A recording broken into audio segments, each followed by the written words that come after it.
दोस्तों, एक महिला एसपी के पास एक ही गांव से बहुत ज्यादा शिकायत पत्र आ रहे थे। उन शिकायत पत्र में केवल एक ही बात लिखी थी कि हमारे गांव में जो भी लड़की जवान होती है वह गर्भवती हो जाती है। ना जाने क्यों हो जाती है। ना तो हमारी उस लड़की का किसी के साथ अफेयर चल रहा है, ना ही वह शादीशुदा है। कोई भी हमारे घर आता जाता भी नहीं है, लेकिन ना जाने क्यों लड़कियां गर्भवती हो रही है। यह पत्र पढ़कर एसपी अचंभे में पड़ जाती है कि आखिर ऐसे कैसे हो सकता है।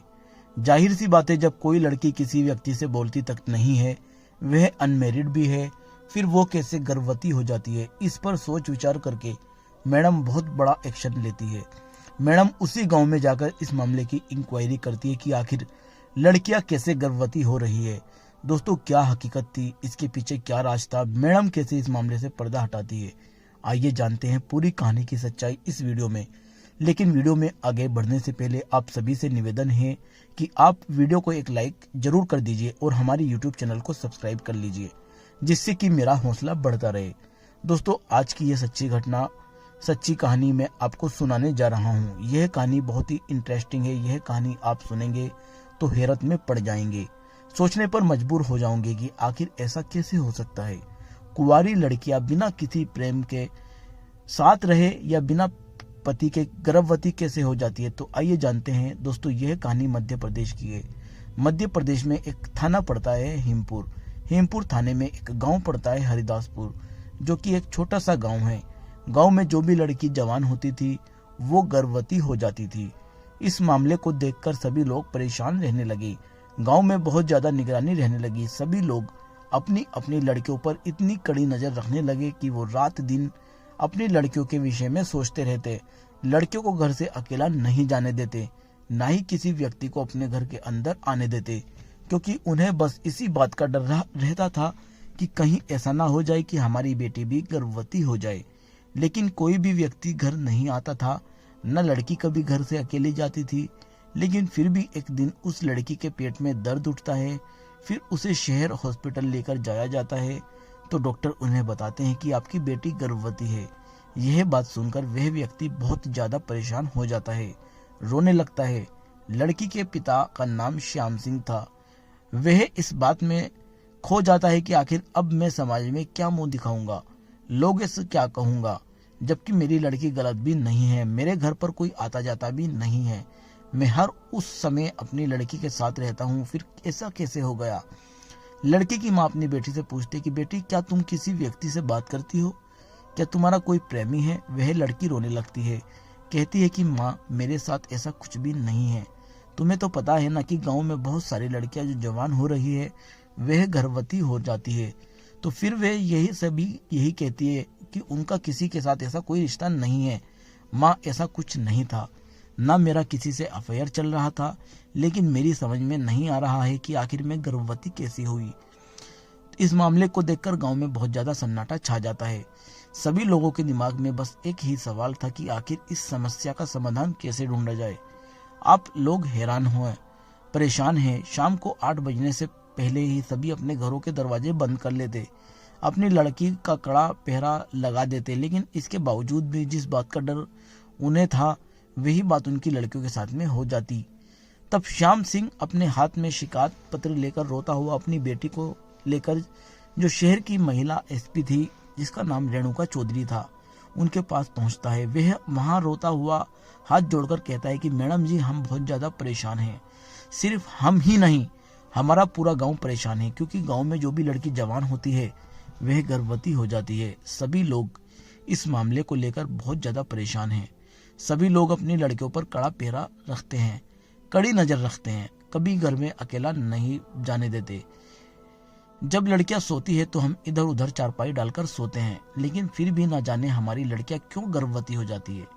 यह बात सुनकर महिला एसपी बहुत ज्यादा हैरत में पड़ जाती है। एक बार को उन्हें हंसी भी आ जाती है, लेकिन फिर एक बार उन्हें गुस्सा भी आता है। वे कहने लगती है कि क्या तुम पागल तो नहीं हो गए हो, भला कोई भी लड़की बिना किसी रिलेशन के गर्भवती कैसे हो सकती है। तुम बेवकूफी वाली बातें क्यों कर रहे हो। तुम्हारी लड़की का जरूर किसी के साथ अफेयर चल रहा होगा। श्याम सिंह मैडम के आगे हाथ जोड़ लेता है, कहता है कि मैडम जी, इसमें सिर्फ मेरी ही बेटी नहीं है, इस मामले में गांव की ना जाने कितनी लड़कियां ऐसी है जो जवानी में कदम रखती है तो खुद ही गर्भवती हो जाती है। यह बात बिल्कुल सच है। मेरी अकेली बेटी नहीं है, गांव में 15-16 ऐसे केस हो गए हैं जो बिना शादी के लड़कियां गर्भवती है। यह बात जब महिला एसपी सुनती है तो वह भी बहुत ज्यादा परेशान हो जाती है, सोचने पर मजबूर हो जाती है कि आखिर ऐसा कैसे हो सकता है। तो वह नजदीकी थाने में फोन करती है। थाने के एसएचओ से कहती है कि तुम हरिद्वासपुर में जाकर इस मामले की इंक्वायरी करो, वहां से जानकारी जुटाओ कि आखिर जो लड़कियां गर्भवती हो रही है उनका कोई प्रेमी तो नहीं है, किसी से उनका रिलेशन तो नहीं है। तो एसएचओ साहब पुलिस बल के साथ गांव में जाते हैं, इंक्वायरी करते हैं तो सभी लोग इकट्ठा हो जाते हैं। पुलिस के सामने अपने अपने दुखड़े सुनाने लगते हैं। कहते हैं कि साहब अगर एक बेटी की बात हो तो हम मान भी लेते, लेकिन हमारी ही बेटी गलत हो सकती है, लेकिन हमारी जो भी लड़की जवान होती है तो उसके पेट में दर्द होता है, हम उसे हॉस्पिटल लेकर जाते हैं तो उसका चेकअप कराते हैं तो फिर वह गर्भवती निकलती है। अगर एक ही की बात होती तो मान लेते, लेकिन सभी लड़कियों का अफेयर कैसे हो सकता है? फिर हम इतनी निगरानी भी रखते हैं, दिन रात नजर रखते हैं, कभी घर से बाहर अकेले नहीं जाने देते। जब रात को सोते हैं तब उन्हें चारों ओर से घेर लेते हैं, कोई हमारे घर जाता भी नहीं है। इसी चक्कर में हमारे गांव में एक ऐसा माहौल बन गया है कि हम ना तो किसी के घर जाते हैं और ना किसी को अपने घर बुलाते हैं। सिर्फ इसी वजह से यही डर रहता है। पुलिस यह बात सुनकर हैरान हो जाती है। फिर पुलिस लौटकर चली जाती है। फिर एसपी रेणुका चौधरी से पुलिस वाले कहते हैं कि मैडम जी, हम भी इस मामले को देखकर हैरान हैं। गांव के सभी लोग इकट्ठा होकर हमारे पास आए थे। उन्होंने कहा था कि हम अपनी लड़कियों पर बहुत ज्यादा पाबंदी रखते हैं, हमारी लड़कियों का किसी के साथ अफेयर भी नहीं है। उस गांव में सिर्फ 1 या 2 लड़की नहीं बल्कि 15-16 लड़कियां ऐसी हैं जो जवानी में कदम रखती है तो गर्भवती हो जाती है। यह बात सुनकर मैडम का दिमाग भी काम करना बंद कर देता है कि आखिर ऐसा कैसे हो सकता है। तब मैडम विचार करती है कि जरूर कुछ तो बात होगी, या तो लड़कियां इस बात को छुपा रही है या फिर जरूर इनका किसी के साथ अफेयर होगा, हो सकता है मामला कुछ और ही हो। फिर मैडम कहती है ठीक है, अगर तुम्हारे बस की बात नहीं है तो मैं खुद इस बारे में जानकारी जुटा लूंगी। आखिर इस गांव की लड़कियों के साथ में ऐसा कैसा हो सकता है। फिर रेणुका चौधरी अपना वेशभूषा बदलती है, कंधे पर एक झोला टांग लेती है, ऐसे कपड़े पहनती है जैसे कोई मांगने वाली हो। फिर उसी गांव के अंदर पहुंच जाती है। पूरा दिन इधर उधर घूमती रहती है। जैसे ही शाम होती है तो उसी व्यक्ति के द्वार पर पहुंचती है जो व्यक्ति उनके पास शिकायत पत्र लेकर आया था। श्याम सिंह के घर पहुंचती है। फिर वो भिखारन यानी एसपी रेणुका चौधरी कहती है भैया, हमें रात हो गई है, ज्यादा टाइम हो गया है, हम अपने घर नहीं पहुंच पाएंगे, इसलिए आज रात आप अपने घर में हमें ठहरने के लिए थोड़ी जगह दे दीजिए। तब श्याम सिंह कहता है कि चलो कोई बात नहीं, तुम तो महिला हो, अगर कोई पुरुष होता तो मैं अपने घर में नहीं रुकने देता। तब वह कहती है कोई बात नहीं, हम तो आपकी बेटी के समान हैं, तो फिर हमसे आपको क्या डर है। श्याम सिंह उस भिखारन के लिए अपने घर में एक जगह पर चारपाई डाल देता है, कहता है कि आप इस पर सो जाइए, आपका जो भी खाना है मैं आपको यहीं लाकर दे दूंगा। अब श्याम सिंह उस महिला के लिए खाना लेकर आता है। वह खाना खाती है। खाने के बाद वह गैस के पास ही उस चारपाई पर लेट जाती है। श्याम सिंह अपनी लड़कियों को लेकर घर के अंदर जाकर लेट जाता है। सभी लोग जब सो जाते हैं, रात के 12 बज जाते हैं, तो मैडम चुपचाप उस घर से निकल कर गली में घूमने लगती है। ये देखने लगती है कि रात में तो कोई व्यक्ति इन लोगों के घर में नहीं घुसता है। वह गलियों में घूम ही रही थी, तभी उन्हें गांव से थोड़ी दूर पर एक बहुत बड़ा घर था जो खंडर पड़ा हुआ था, उसमें कोई आता जाता नहीं था। तभी वह देखती है कि उसी खंडर से 2 शराबी निकलकर आ रहे थे। उनके हाथ पैर सीधे नहीं गिर रहे थे। वे झूमते हुए उन गलियों में आने लग गए। तभी मैडम उनको देखकर एक साइड में हो जाती है, एक दीवार की आड़ ले लेती है। तो वे क्या देखती है कि कुछ देर बाद में एक व्यक्ति दीवार फांद कर घर के अंदर चला जाता है। फिर वह मेन गेट खोल देता है तो वह दूसरा व्यक्ति भी घर के अंदर प्रवेश कर लेता है। फिर वहां से लगभग आधे घंटे के बाद वे घर जैसे ही निकल कर आते हैं तो मैडम अपनी रिवॉल्वर उन व्यक्ति को ऊपर तान देती है। कहती है कि अगर तुमने एक कदम भी बढ़ाया तो मैं तुम्हें यहीं गोली मार दूंगी, इसलिए चुपचाप यहीं खड़े रहो। यह बताओ कि तुम लोग इस घर में किस लिए गए थे। ये बात सुनकर वे व्यक्ति डर जाते हैं, लेकिन जब उसकी हालत को देखते हैं कि यह तो कोई भिखारन है, तब वह सोचते हैं कि इस भिखारन के पास रिवॉल्वर कहां से आई। तब वह उससे कहते हैं कि तुम हट जाओ, नहीं तो हम तुम्हें भी गोली मार देंगे। उनके पास कोई औजार नहीं था, लेकिन फिर भी मैडम को धमका रहे थे। लेकिन मैडम उन्हें डराने के लिए एक फायर हवा में करती है। तभी वह दोनों उस फायर की आवाज सुनकर डर जाते हैं, फिर वहीं रुक जाते हैं। जब गोली की आवाज गांव के लोग सुनते हैं तो सभी उठ जाते हैं। सभी लोग वहीं पर इकट्ठा हो जाते हैं जिस जगह पर मैडम उन शराबियों के ऊपर रिवॉल्वर ताने खड़ी थी। जब उधर से श्याम सिंह निकलकर आता है और देखता है कि यह भिखारिन तो मेरे घर में रुकी हुई थी, इसे मैंने खाना खिलाया, लेटने के लिए चारपाई दी थी, लेकिन इसके हाथ में रिवॉल्वर कहां से आई। तो वो गांव वालों से कहती है कि इन लोगों को पकड़ो। गांव वाले सभी एकजुट होकर दोनों लोगों को पकड़ लेते हैं। फिर मैडम थाने के लिए फोन करती है। वहां कई थानों की पुलिस आ जाती है। उन शराबियों को गिरफ्तार कर लिया जाता है। फिर मैडम कहती है कि मैं कोई भिखारी नहीं हूं, ना ही कोई भीख मांगने वाली थी। यह श्याम सिंह मेरे पास शिकायत लेकर आए थे।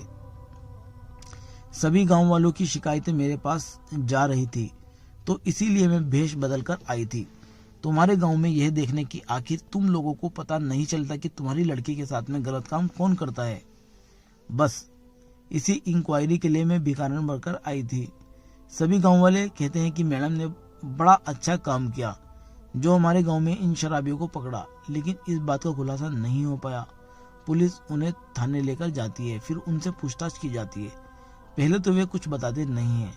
जब पुलिस अपने तरीके से पूछती है कि यह बताओ कि तुम रात के 12 बजे उस घर में क्यों घुसे थे, वो पुलिस की मार की वजह से टूट चुके थे। रोते गिड़गिड़ाते कहते हैं, मैडम जी हम बस यही काम करते हैं, दारू पीकर आते हैं, फिर लोगों के घर में घुस जाते हैं। जिसकी भी जवान लड़की हम दिन में देखते हैं, रात में उसके घर घुस जाते हैं। वह लोग अपने बीच में लड़की को सुलाते हैं, फिर भी हम उस लड़की के मुंह पर और उन सभी के मुंह पर एक ऐसा स्प्रे मार देते हैं कि यह लोग गहरी नींद में सो जाते हैं। उन्हें पता भी नहीं चलता, उस लड़की को भी पता नहीं चलता। फिर हम उस लड़की को उनके बीच से उठाकर दूसरी जगह ले जाते हैं, उसके साथ में गलत काम करते हैं। फिर लड़की को उसी जगह पर लिटाकर हम घर से निकल जाते हैं।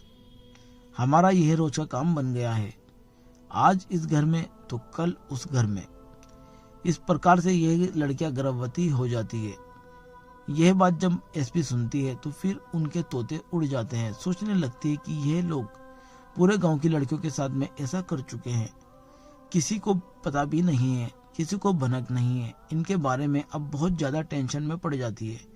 फिर श्याम सिंह को बुलाती है, कहती है कि तुम तो ये कह रहे थे कि हमारी लड़की के साथ किसी व्यक्ति ने कुछ नहीं किया, इनसे पूछो यह तुम्हारी लड़की के साथ गलत काम किए थे। वे सारी बात को स्वीकार कर लेते हैं। फिर मैडम उनके खिलाफ कई धाराओं में मुकदमा दायर करती है।